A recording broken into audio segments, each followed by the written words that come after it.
maatii kiyyaa ganam 18 barreesse. Hojiiwwan hedduu jira. Hojiiwwan khayrii hedduutu jira. Hojii khayrii hedduu kanneen kana keessa ammoo isinii Qur'aana qooduu mushafa kana bakka hin gahiin hin gahuu kana filattan. Maaliif hojii kana filattan? Hojiiwwan khayrii hedduu kana keessa. Gaafii bareedaa wanni hunduu bakka irraa qabu qaba. Bakka wayii irraa ka'ee bakka wayii gaya.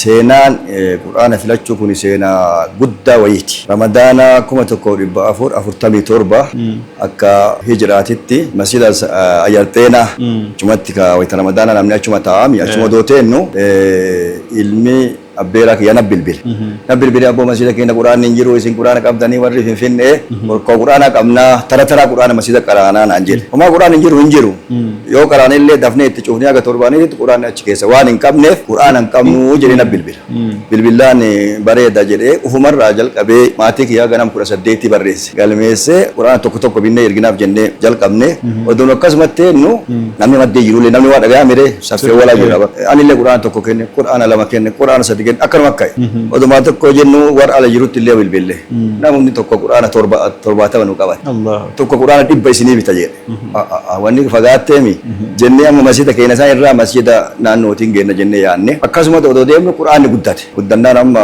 akkuma aanaa diishootitti jenne achi irraa guddannaan akkuma kutaa yookaan baaleeti jenne jalqabne eegana ammoo lallaallee wanni kun guddannaan Qur'aanni kun eega wanni akkana akka deemtu taate hayyama itti baafanne jenne sifanne sisi